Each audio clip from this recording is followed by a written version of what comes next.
warahmatullahi wabarakatuh. Halo teman-teman semua yang sudah join, ya para partisipan yang sudah join pada hari ini dalam klarifikasi bersama Bupati Kabupaten Bandung. Senang sekali hari ini saya Mose Putri dapat menemani teman-teman semua untuk menikmati dan menyaksikan perbincangan bersama dengan Bupati Kabupaten Bandung, yaitu adalah Bapak Dadang Supriyatna. Dan izinkan kami juga untuk menyampaikan bahwa tema perbincangan kali ini adalah Bandung di kabupaten kami tidur, di kota kami bekerja. Kita akan sapa dulu Pak Dadang pada malam hari ini. Halo Pak Dadang. Halo, Assalamualaikum warahmatullahi wabarakatuh. Waalaikumsalam Bapak. Sehat Pak Dadang? Alhamdulillah. Baik, Pak Dadang, ini menarik sekali kalau kita bahas mengenai Kabupaten Bandung berkaitan dengan tema yang akan kita bahas, yaitu adalah Bandung di Kabupaten kami tidur dan di kota kami bekerja. Tidak sedikit masyarakat yang akhirnya tinggal di Kabupaten Bandung dan bekerja di Kota Bandung begitu ya, dengan jarak yang sangat dekat. Dan ini menjadi satu tantangan begitu luar biasa bagaimana Kabupaten Bandung terus memajukan baik itu dari sisi infrastruktur, pembangunan dan lain sebagainya. Dan malam hari ini tepatnya ya, kita juga akan membahas mengenai tema perbincangan dalam klarifikasi bersama dengan rekan-rekan yang sudah join. Jadi hari ini Pak Dadang yang bertanya bukan hanya Mas Ayu, tapi nanti yang bertanya adalah rekan-rekan kita dari Pikiran Rakyat Media Network ya. Kita akan mendengarkan sambutan terlebih dahulu Pak Dadang yang nantinya akan disampaikan oleh Kang Yusuf Wijanarko selaku Managing Editor dari PR.com. Kita akan sambut Kang Yusuf. Halo Kang Yusuf. Halo. Ya, Kang baik. Yusuf, silakan opening speech-nya yang akan dibuka dalam klarifikasi kali ini. Baik, terima kasih Mas Ayu. Bismillahirrahmanirrahim. Assalamualaikum warahmatullahi wabarakatuh. Salam sejahtera bagi kita semua. Om Swastiastu, Namo Buddhaya, salam kebajikan. Kepada Bapak Bupati, Bapak Dadang Supriyatna, kami ucapkan terima kasih dan selamat datang di acara klarifikasi yang diselenggarakan oleh Pikiran Rakyat Media Network atau biasa kami sebut dengan lebih singkat sebagai PRMN, begitu Pak. Sesuai namanya, ini adalah ruang bagi kita para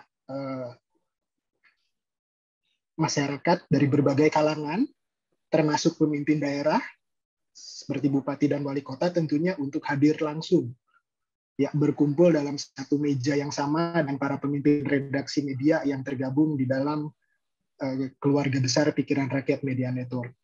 Tentu saja malam ini dalam kaitannya untuk menjawab berbagai persoalan dan tantangan yang dihadapi oleh Kabupaten Bandung tentunya. Tujuan akhirnya tentu untuk menemukan bersama-sama gitu ya, sekaligus juga merumuskan solusi sebagai bagian dari kolaborasi pentahelix antara media massa seperti kami Pikiran Rakyat Media Network dengan pemerintah. Lalu kemudian juga saya ingin sampaikan di sini bahwa Pikiran Rakyat Media Network merupakan jejaring yang skalanya sudah menasional Pak Dadang. Kalau kita gitu ya, saya juga termasuk karena saya saat ini tinggal di Bandung, termasuk juga Pak Dadang, mengenal Pikiran Rakyat sebagai media, salah satu media tertua yang ada di Indonesia yang basisnya ada di Jawa Barat, medianya orang Jawa Barat, saat ini daya jangkaunya sudah lebih luas lagi, jadi bukan hanya milik Jawa Barat, tetapi Pikiran Rakyat sudah menjadi milik Indonesia, seperti itu Pak. Kalau selama ini daya jangkaunya hanya Jawa Barat, mulai tahun sekira 2019, Pikiran Rakyat sudah melakukan ekspansi sehingga saat ini memiliki jejaring yang jumlahnya terakhir saya cek 210 mitra media dari Pikiran Rakyat Media Network yang beberapa di antaranya ini bisa dilihat di belakang saya ini. Bahkan pada 2021 tahun lalu, kami memecahkan rekor muri sebagai media daring berjaringan pertama yang mengusung konsep ekonomi kolaboratif. Dan karena memang konsepnya ekonomi kolaboratif, tentu saja semangatnya adalah semangat kolaborasi pula, yang mengajak setiap mitra yang ada di daerah untuk maju bersama-sama. Kami berupaya membangun inkubator kemandirian ekonomi di berbagai daerah. Cita-citanya adalah memiliki jejaring media di 500 lebih kabupaten kota yang ada di Indonesia, sehingga nanti Pak Dadang jangan khawatir kalau misalnya ada peristiwa menarik di Solokan Jeruk, Panginten, atau Napi di Ibun, begitu Pak ya. Jadi tidak perlu khawatir peristiwanya atau informasinya hanya dibaca oleh orang Jawa Barat atau orang Kabupaten Bandung saja, tetapi orang-orang yang ada di Palopo, yang ada di Palembang, yang ada di Papua sekalipun bisa mengaksesnya dengan daya jangkau yang tentu saja lebih lokal. Seperti itu, Pak. Dan pada kesempatan kali ini yang hadir di ruangan virtual ini adalah para pemimpin redaksi dari media-media penerbitan yang ada di daerah tersebut, Pak. Jadi ini kesempatan yang baik pula bagi kita untuk bersilaturahmi. Lalu kemudian kalau soal audiens itu tadi, RMN sudah menjadi media, kalau tidak salah cek terakhir itu, kita menjadi yang kedua terbanyak media online yang dibaca di Indonesia. Jadi sekali lagi tidak perlu khawatir apa yang akan kita bahas pada kesempatan kali ini akan punya impact yang luar biasa, bisa kita rasakan dalam beberapa hari ke depan juga akan banyak pemberitaan menyangkut Kabupaten Bandung, seperti itu.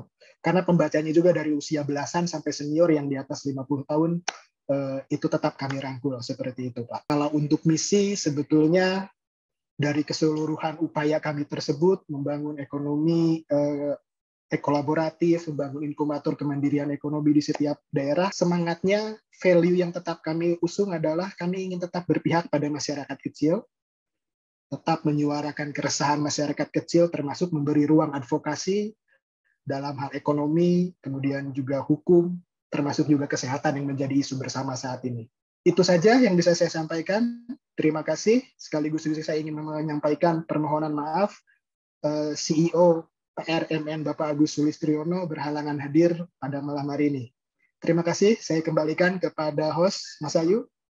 Baik, terima kasih banyak Kang Yusuf Wijanarko selaku Managing Editor dari PR.com ya. Dan Pak Dadang Supriyatna selaku Bupati Bandung, langsung saja kita akan memanggilkan pada hari ini ada Mbak Dini Yustiani dari Jurnal Gaya yang punya pertanyaan nih untuk Pak Dadang. Halo Mbak Dini. Halo. Iya. Ya. Mbak Dini, silakan punya pertanyaan apa nih untuk Pak Dadang? Ya, Assalamualaikum warahmatullahi wabarakatuh. Pak Dadang, Wilujeng Wengi, Waalaikumsalam warahmatullahi wabarakatuh. Alhamdulillah, ya, Bu. Saya Dini, Pak, dari Jurnal Gaya. Saya asli itu Gunung Puentang, Cimaung, Pak. Jadi saya asli Kabupaten Bandung. Dan sekarang saya tinggal di Ranca Ekek, Pak. Jadi caket berhenti Kak Sapan. Ya, jadi saya ada pertanyaannya tuh sangat sederhana, Pak Dadang. Kabarnya tuh Pak Dadang waktu kecil sudah mandiri katanya kan, belajar sambil bekerja dengan tujuan tidak membebani orang tua gitu. Boleh cerita Pak, bagaimana masa kecil Bapak, terus kesan-kesannya, kenangannya, perjuangannya, hingga Bapak tuh menjadi Dadang Supriyatna seperti hari ini menjadi bupati gitu Pak. Sekian Pak, terima kasih. Assalamualaikum. Waalaikumsalam. Silakan Pak Dadang ingin dijawab langsung Pak. Pak Dadang mungkin boleh di-unmute. Makasih. Oke. Ibu Dini, makasih. Assalamualaikum warahmatullahi wabarakatuh. Mas Ayu dan juga Kang Yusuf ya. Tadi sudah menyampaikan prolog dari awal dan pertanyaan yang disampaikan oleh Ibu Dini atau Teh Dini ya. Ini dari Jurnal Gaya. Jadi kalau saya terikat masa kecil, jadi saya terikat sama ibu saya. Ibu saya dan bapak saya sudah meninggal dunia, mudah-mudahan ditempatkan di surganya Allah Subhanahu wa taala. Semenjak kecil ya memang karena saya orang kampung, orang desa yang tentu saat kecil ini saya selalu membantu apa yang menjadikan usaha dan ikhtiar daripada orang tua saya. Jadi dari mulai SD, SMP sudah membantu karena waktu itu orang tua saya itu mempunyai kegiatan pengrajin bata merah. Ya, jadi, nah setelah masuk ke STM, waktu itu saya diberikan modal usaha oleh bapak saya itu 7.000 bata merah. Nah yang 7.000 bata merah itu dari penghasilannya itu setiap hasil daripada penjualan dikurangi dulu modal kerja dan setelah itu sisanya dibagi dua dengan kakak saya karena kakak saya memang beda satu kelas lah gitu. Artinya saya kelas 1, kakak saya kelas 2. Nah, dan kendaraan pun bergantian. Kalau seandainya kakak saya berangkat pagi-pagi, saya berangkat siang. Jadi kendaraan itu dibagi dua atau masing-masing atau misalkan sekali ewang lah gitu. Nah, yang dialami oleh saya semenjak itulah saya sudah mulai mengatur waktu. Jadi kegiatan saya itu dari jam 5 subuh, pada subuh itu membantu orang tua saya dulu ke Liobata. Kalau Teh Dini Uninga, Liobata yang itu di Sapan lah gitu. Dari jam 7 saya membantu kakak saya. Yaitu karena kakak saya kontraktor, jadi saya juga ikut membantu kondisi dan kegiatan di proyek. Di samping saya sebagai mengawasi yang kerja, memanfaatkan waktu, dan juga saya keliling ke perusahaan-perusahaan untuk menjadi supplier bata merah dan juga bahan material lainnya. Nah, jam 12 saya sekolah, setelah pulang sekolah jam 7 malam, tidur sudah dibiasakan pada waktu kelas 1 STM dulu. Alhasil dari kegiatan yang saya lakukan itu mendapatkan penghasilan setiap minggunya Rp500.000. Jadi dari semua saya kumpul-kumpul, dan yang Rp500.000 ini saya yang Rp150.000 selalu saya kasihkan ke ibu saya. Dan yang Rp350.000 baru sama saya itu tahun 88. Jadi saat itu alhamdulillah per bulannya sekitar rata-rata 2 juta lah saat itu. Cuman resikonya ya begitu Teh Dini. Jadi saya hanya tidur 4 jam semalam. Dan waktu hari Sabtu itu waktu yang saya penagihan ke perusahaan-perusahaan dan saya ke sekolah itu biasanya minimal bawa 25 juta ya di tas saya. Nah, sehingga gayanya dulu waktu saya sekolah ya itu kan setiap istirahat itu ditraktir untuk bakso bakwan lah dulu itu. Jadi bakso bakwan 150 perak ya Rp6.000 lah satu kelas saya traktir setiap hari Sabtu. Itu kebiasaan saya dulu waktu kecil dan alhamdulillah setelah saya selesai sekolah saya tidak kuliah. Kenapa tidak kuliah? Karena ya pikir saya waktu itu buat apa kuliah kita sudah punya penghasilan gitu. Ya akhirnya saya terus berjalan yang pada akhirnya saya merintis menjadi kontraktor. Saya tahun 93 sudah menjadi kontraktor sendiri. Ya, tahun 95 gabung lagi dengan kakak saya sebagai direktur utama di perusahaan. Ya, dari 95 sampai sekarang pun perusahaan saya masih jalan. Artinya kegiatan usaha rutin ini tidak berhenti. Dan alhamdulillah saat ini saya sudah ya ada beberapa dan pernah saya mempunyai kapal yang untuk LCT karena saya bergerak di bidang konstruksi dan ekspedisi dan alat berat baik ekskavator dan dozer. Nah saat ini karena saya sudah jadi bupati ya akhirnya diberikan pengelolanya kepada anak saya yang cikal dan perusahaan juga diteruskan oleh anak saya yang cikal. Itu Bu Dini ya sementara. Perjalanan ya Pak ya dari dulu pada saat anak-anak kita bisa lihat persistensi dan juga konsistensi Bapak untuk semangat terus tanpa putus asa ya dalam melakukan segala hal yang Bapak jalani gitu ya. Semoga Teh Dini jawabannya terjawab ya oleh Pak Dadang. Kita akan langsung ke Kang Handri Hardriansyah dari Jurnal Soreang. Halo Kang Handri. Halo Mas Ayu. Iya, Kang Handri silakan pertanyaannya apa nih untuk Pak Bupati? Atur nuhun. Assalamualaikum warahmatullahi wabarakatuh. Anak Kang Handrinya muncul dong. Ada Pak. Kelihatan, Sehat Pak? Kang. Alhamdulillah. Siap, Ya, kelihatan. kalau berbicara masalah pembangunan ya seperti tadi disampaikan oleh Pak Bupati bahwa Pak Bupati ini dari dulunya kontraktor, jadi ya kalau dengan pembangunan itu sudah tidak aneh. Dan saya juga mengenal Pak Bupati itu sejak dari zaman masih kepala desa, kemudian dua periode menjadi anggota dewan di DPRD Kabupaten Bandung, dan dilanjutkan dengan di DPRD asing sudah expertnya lah gitu ya. Dan dalam saat menjabat menjadi bupati pun belum setahun lah saya, kalau tidak salah itu April 2021 baru dilantik Bupati Kang Des ini. Tapi sudah terlihat juga dampak-dampak pembangunan yang dilakukan di Kabupaten. Namun secara realnya nih Pak Bupati, saya ingin bertanya progres pembangunan terutama untuk infrastruktur di Kabupaten Bandung yang sudah dilaksanakan sejauh ini seperti apa sih Pak? Karena ini kalau membangun sudah dari zaman kepala desa ya Pak Bupati ya. Siap. Dan sekarang juga belum setahun dampaknya sudah terasa ketika menjadi bupati. Namun detailnya Pak Bupati mungkin bisa tolong dijelaskan progres pembangunan infrastruktur di Kabupaten Bandung sejauh ini seperti apa Pak? Oke, silakan Pak Bupati. Oke, makasih Kang Hendri. Sehat Kang Hendri. Nih Kang Hendri ini fokus pada membantu masyarakat Kabupaten Bandung yang saat ini ya terutama dalam kemarin MPCI ya. Alhamdulillah menjadi juara, dan saya tahu persis Kang Hendri ini kan pada waktu semenjak saya jadi Kades dari dulu lah. Artinya tidak asing lagi, teman-teman saya ini luar biasa semangatnya untuk membangun Kabupaten Bandung dengan melalui media ini. Infrastruktur di Kabupaten Bandung ini memang ada beberapa. Yang pertama untuk infrastruktur jalan ya. Karena jalan Kabupaten Bandung panjangnya ini sekitar 1.160 km. Nah saat ini baru mencapai 80%.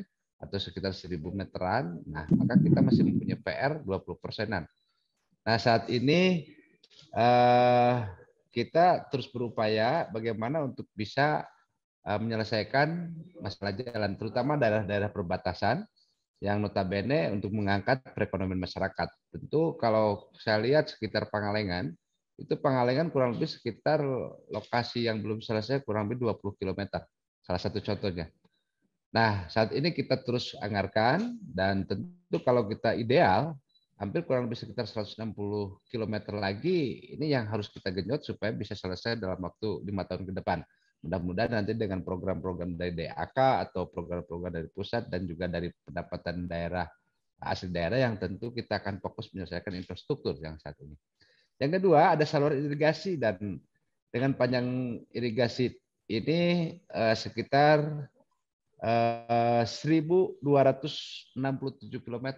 Jadi memang Kabupaten Bandung itu karena jumlah penduduk yang padat, luas wilayah juga memang 174.000 hektar, dan ada 270 desa 10 kelurahan, sehingga memang cuman didominasi oleh oleh pertanian.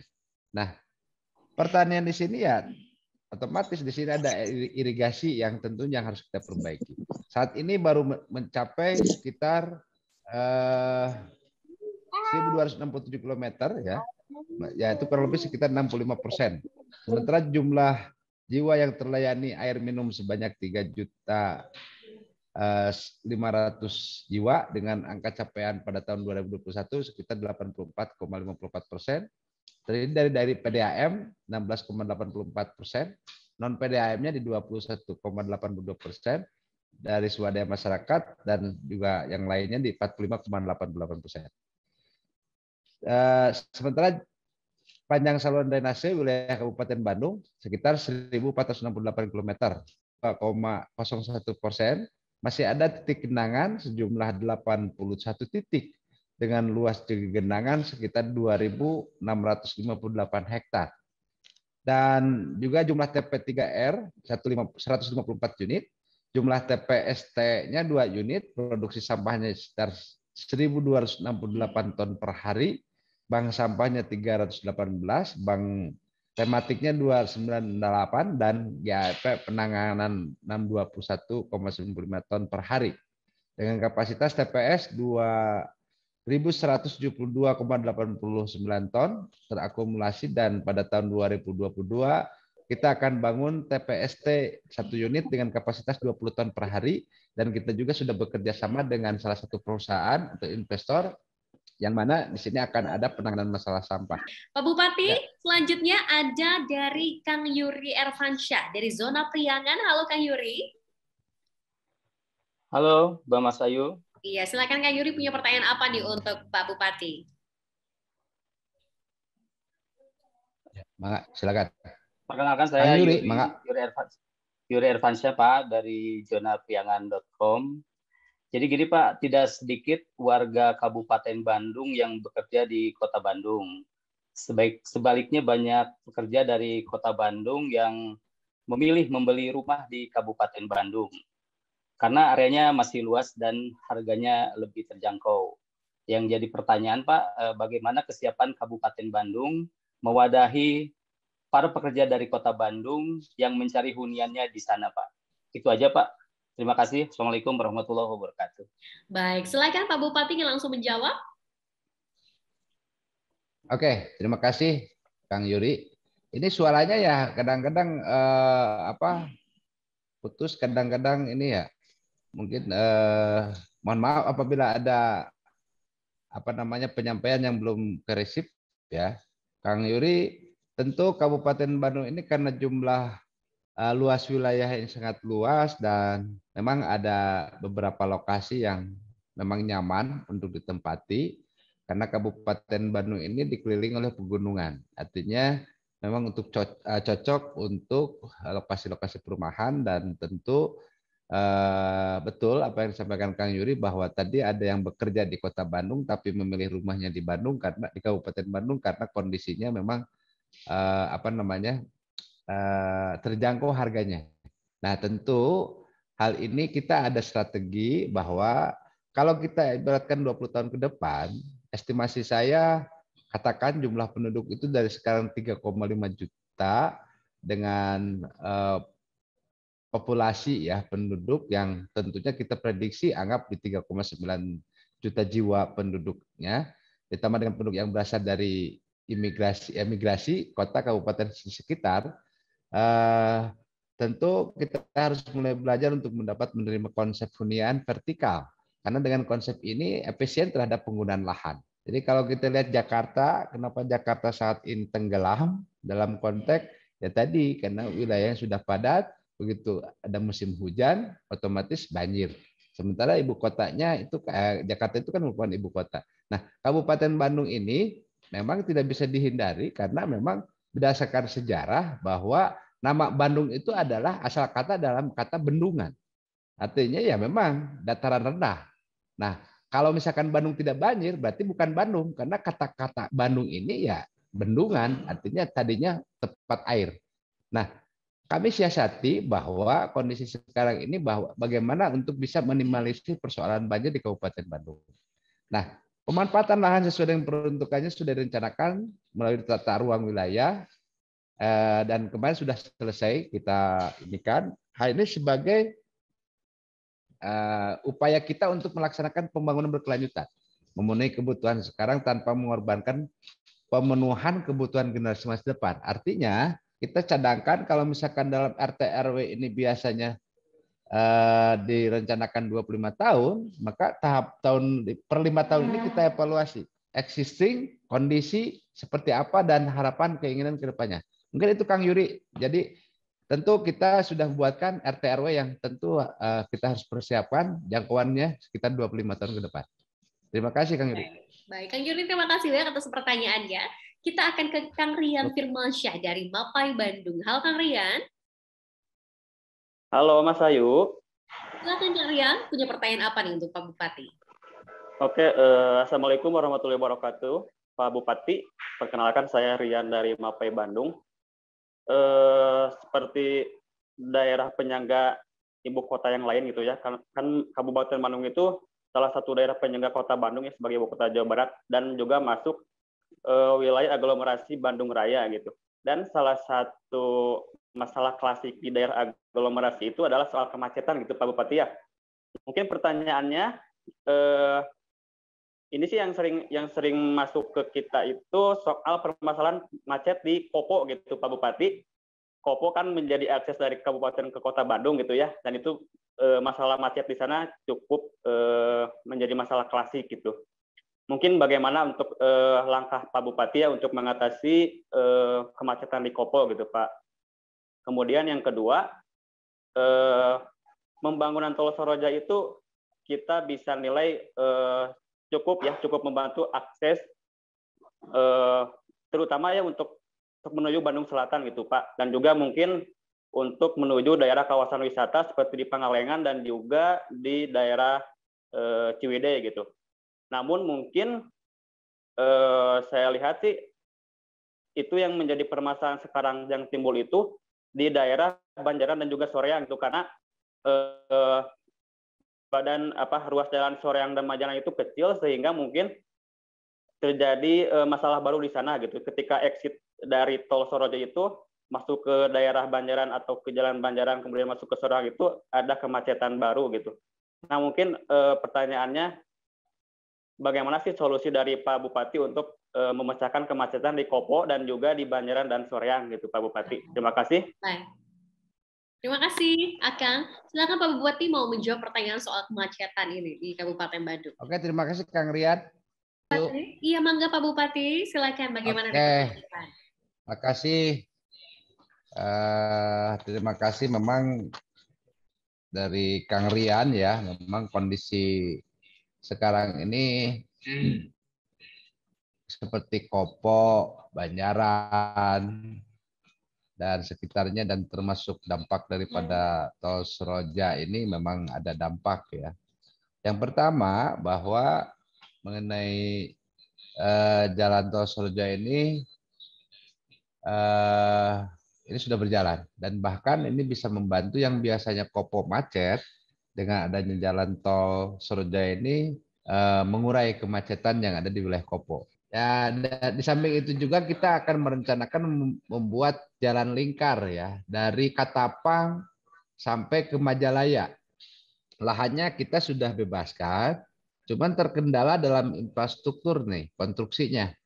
Nah, kami kemarin sempat meminta kepada Kementerian PUPR bahwa apakah boleh kalau seandainya kita bikin jalan tol antara Katapang sampai Majalaya. Nah, ini lagi kita kaji dulu. Dan yang kedua, lingkar ini bisa dibangun, saya yakin Banjaran tidak macet lagi. Kopo tidak akan macet lagi. Dan termasuk Dayakolot. Cuman persoalan yang dilematis di sini, saya jujur aja ya, kadang-kadang saya bingung mau manuver termasuk mau melakukan pelebaran jalan. Nah, pelebaran jalan ini sementara, contoh jalan Banjaran misalnya. Jalan Banjaran ini kan sampai ke jalan Bojong Soang, ya, termasuk Kopo, itu kan jalan provinsi. Mas Ayu nih, ini perlu ada suatu pemikiran. Nah, kadang-kadang ya saya sempat bingung. Ya, memang kendala ya ketika ada jalan-jalan yang menjadi utama di Kabupaten Bandung tapi berada di bawah wewenang jalan provinsi kan nasional ya. Betul. Ya.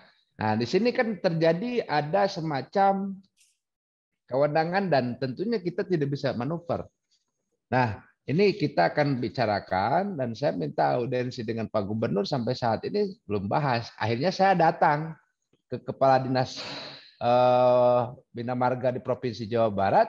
Ya, tolong perhatikan konsep-konsep yang tentu karena bagian yang tidak bisa dipisahkan. Artinya ya kalau masyarakat kan tidak tahu gubernur atau presiden, yang penting jalan rusak bupati kan gitu. Pemikirannya kan sederhana. Padahal ada kewenangan-kewenangan masing-masing gitu. Jadi ini yang tentu perlu kita sepakati bahwa ya kalau bisa dalam perencanaan pembangunan infrastruktur di Kabupaten Bandung khususnya jalan provinsi ini kita bahas secara komprehensif dan tentunya ada rencana-rencana yang jelas. Jangan sampai ya anggapnya masyarakat menembelkan ke Bupati Mas Ayu ya. Ya, kadang-kadang tidak tahu bahwa ini jalan provinsi atau jalan nasional ataupun kabupaten yang paling terdekat ya pasti bupati nu paling heulana dicarekan kan gitu. Nah, tentu hal ini saya lihat bahwa pada tahun 2022 ini kita anggarkan 1,3 miliar untuk pelebaran jalan ya, yang akan secara bertahap dimulai pada tahun 2022 ini. Contoh ke Pangalengan atau ke Ciwidey, saya lebih cenderung memilih membuat jalan tol. Jadi jalan tol ini saya sudah buat per-FS-nya. Kalau seandainya saya bikin jalan tol Soreang, Ciwidey, Cidaun, digambung langsung ke Pangalengan, saya yakin Lembang akan kalah sama Ciwidey. Lembang akan kalah dengan adanya Pangalengan. Ya. Akses tol ini lancar, maka ini akan terjadi pertumbuhan ekonomi ya. Okay. Pertumbuhan ekonomi di daerah misalkan Ciwidey, Sinumbra, Pangalengan, daerah Santosa ya, dan termasuk Cidaun. Cidaun ini kan di Cidaun itu sudah ada apa namanya jalan lingkar yang di pantai itu, di pinggir pantai. Ya, di jalan lingkar selatan itu di pinggir pantai yang nyampe tembusnya ke Pangandaran, Jogja dan sekitarnya. Okay. Nah, kalau ini akses jalan tol dibuat, saya optimis pertumbuhan ekonomi di wilayah Ciwidey dan sekitarnya dan Pangalengan dan sekitarnya ini akan tumbuh cepat.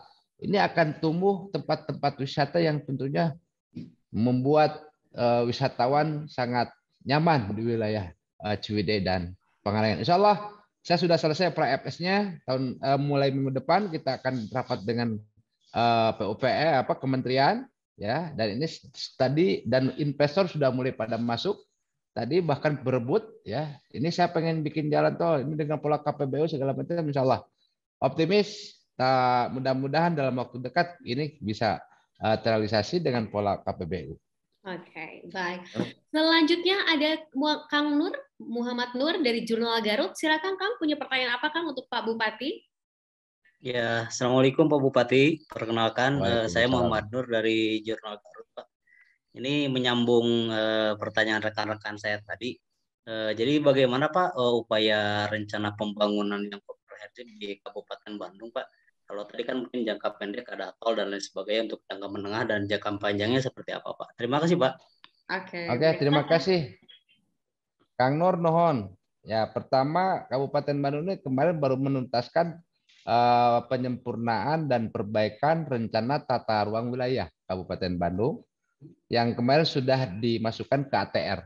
Karena sekarang itu kalau sudah ada suatu keputusan dan kebetulan kemarin dianalisa dan orang konsultannya adalah menggunakan ITB, ya alhamdulillah Oktober, November, Desember itu sudah selesai rampung untuk penyelesaian pembuatan perdanya.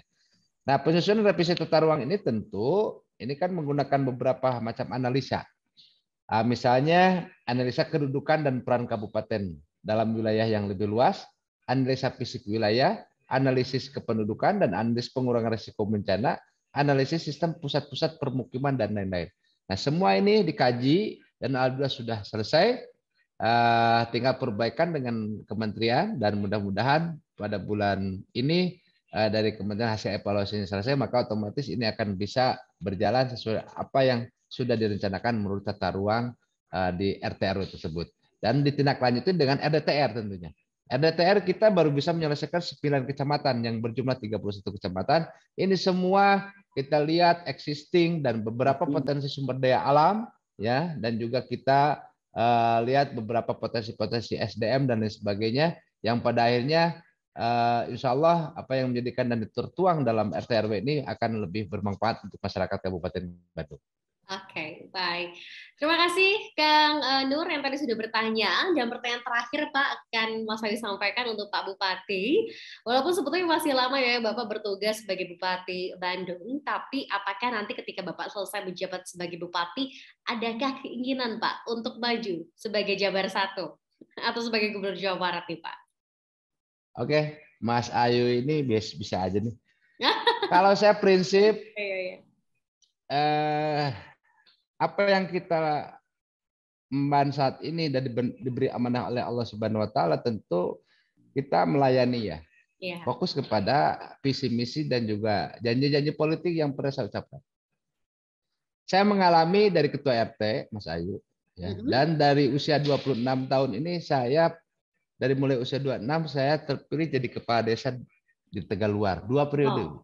Wow, dari jadi 26 tahun ya Pak? Karir politik itu dari usia 26 tahun saya sudah menjadi kepala desa. 2 periode jadi kepala desa, yang periode keduanya saya tidak tuntas karena saya diminta oleh masyarakat untuk mencalonkan anggota DPRD Kabupaten Bandung. Tahun 2009 saya mencalonkan anggota DPRD Kabupaten Bandung dan alhamdulillah 2 periode. Setelah saya 2 periode dia jadi anggota DPRD Kabupaten Bandung, ya, saya mencalonkan menjadi anggota Dewan Provinsi Jawa Barat. Nah kemarin baru 1 tahun, ternyata saya didorong dan juga memang saya mempunyai keinginan untuk merubah. Yang mana saya mempunyai niatan bahwa apabila saya jadi bupati, maka saya akan muliakan ulama. Dan alhamdulillah saya terpilih jadi bupati Kabupaten Bandung. Nah maka tugas saya hari ini adalah melaksanakan sesuai dengan visi misi dan juga rencana aksi dan juga janji-janji politik yang pernah saya ucapkan pada waktu kampanye. Maka kalau Allah berkehendak, kalau saya sih berharap insya Allah 2 periode di Kabupaten Bandung, kalau toh nanti berkesempatan untuk menjadi gubernur, kita bismillah la haula, insya Allah ya akan melakukan hal seperti itu. Tapi kita upayakan yang terbaik untuk masyarakat Kabupaten Bandung yang saat ini saya emban dan saya menjadi bupati Kabupaten Bandung. Makasih Mas Ayu. Oke, baik. Jadi Pak Bupati tadi pas Mas Ayu tanya seperti itu, waduh gitu ya. Kaget juga, tapi pastinya kalau kita dengar ternyata Bapak punya keinginan besar untuk terus memajukan Kabupaten Bandung terlebih dahulu. Ini tampaknya memang sudah panggilan hati ya Pak ya, karena berkarir di bidang politik khususnya di wilayah Kabupaten Bandung ini sejak usia 26 tahun. Terakhir Pak, menutup perbincangan kita malam hari ini, apa yang Bapak ingin sampaikan untuk seluruh masyarakat Kabupaten Bandung khususnya? Untuk masyarakat Kabupaten Bandung, doakan saya agar saya menjadi bupati ini tetap amanah dan istiqomah. Karena saat ini ujian ini bagi saya semakin tinggi jabatan semakin tinggi juga ujian. Nah ujian itu diibaratkan bahwa kita naik kelas. Teman-teman semua, tentunya kita berharap ya perbincangan kali ini betul-betul dapat menginspirasi karena sosok Pak Dadang Supriyatna ini sudah memulai karirnya di bidang politik sejak usia 26 tahun khususnya di wilayah Kabupaten Bandung.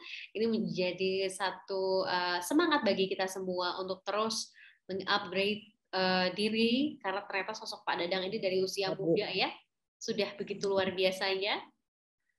Iya. Halo Bu. Iya Mangga Pak Dadang. Ada nggak? Barusan nih habis baterai nih. Oh oke. Mangga Pak. Mas Ayu, terima kasih kepada semuanya ya, yang Kang Hendy tadi juga semuanya Kang Yuri dan tentu saya berharap bahwa tadi ya, pertama doakan saya untuk terus melaksanakan tugas ini dengan tetap amanah dan istiqomah. Karena setiap jabatan itu adalah amanah yang tentu saya berharap dengan adanya doa dari semuanya warga masyarakat Kabupaten Bandung ini akan terus memberikan yang terbaik untuk masyarakat Kabupaten Bandung, sehingga saya fokus untuk bisa menyelesaikan supaya menjadikan visi misi dan juga janji-janji politik yang saat ini saya lakukan. Alhamdulillah insya Allah tahun ini kita akan hadir membuat 5 buah rumah sakit, dan kita sudah tahun kemarin baru 4 bulan saya membangun 8 unit sekolah baru untuk SMP, dan tahun ini kita usulkan kepada provinsi 23 unit sekolah baru. Karena sarana pendidikan dan sarana kesehatan ini merupakan hak dasar masyarakat Kabupaten Bandung, dan terutama pelayanan KTP juga saya sudah berikan kepada 31 desa, yaitu anjungan Dukcapil Mandiri. Jadi membuat KTP nggak usah datang lagi ke Soreang, tapi cukup di desanya masing-masing. Ini adalah merupakan pelayanan yang tentu sesuai dengan harapan dan keinginan warga masyarakat Kabupaten Bandung. Yang keduanya, pola pentahelik ini penting. Maka saya berharap semua warga Kabupaten Bandung bergotong royong lagi. Ya, kita sama-sama dan alhamdulillah kemarin sudah kita lakukan program pentahelik dengan normalisasi sungai 12 km tanpa APBD pun bisa selesai dengan program pentahelik. Yang jelas semua diajak, dan alhamdulillah wilayah Rancaikek dan sekitarnya tidak mengalami banjir lagi. Kecuali daerah saya Tegaluar masih banjir lagi.